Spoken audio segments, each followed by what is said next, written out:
Hey guys, today let's make guacamole. As a matter of fact, the only guacamole you're gonna ever wanna make.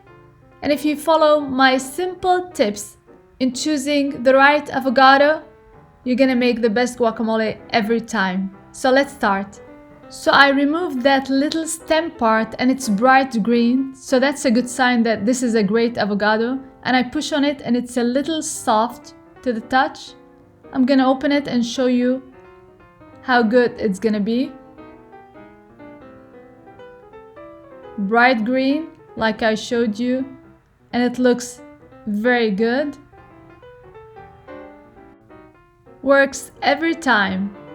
I'm gonna open another one to show you.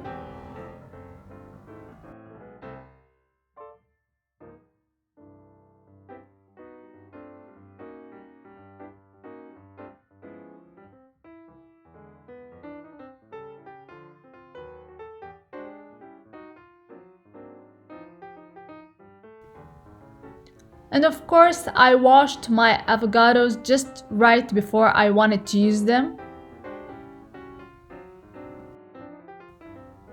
And you either remove the exterior of the avocado with your hand or you use a spoon to do that.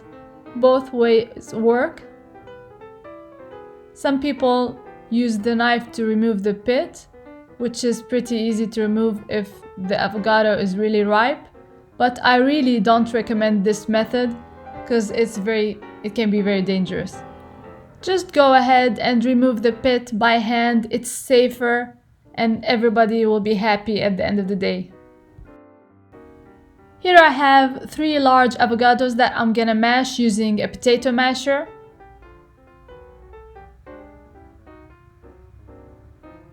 And you can use 2 knives if you want it to be chunkier. Just use 2 knives to cut them up. I salt and pepper the avocados. Here I have 1 serrano pepper and 1 jalapeno pepper that I charred on top of the stove. And I'm gonna use half of each because I don't want it to be too spicy. And you can control the quantities to how much you want to add.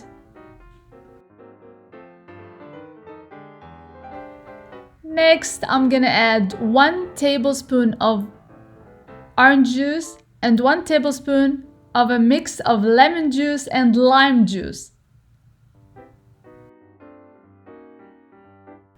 Now I'm gonna add a tablespoon of chopped red onion and a little bit of cilantro, and you can leave the cilantro out if you don't like the taste of the cilantro.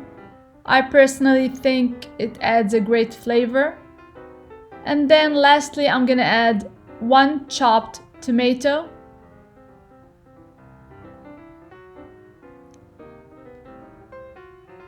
And mix it gently. Make sure to take the seeds out of the tomato. We don't want it to be too watery. And at the end of the day, it's not an exact science. You need to taste your guacamole to see if it needs anything else. Salt, pepper, lemon juice, etc.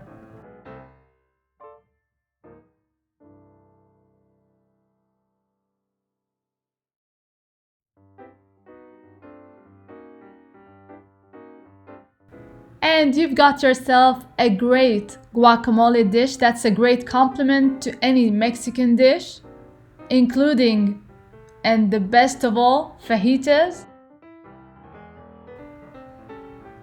And speaking of fajitas, don't forget to watch the video that I made specifically for you with a great marinade on fajitas. I hope you watch it and try it and let me know what you think. And until next time, bon appetit!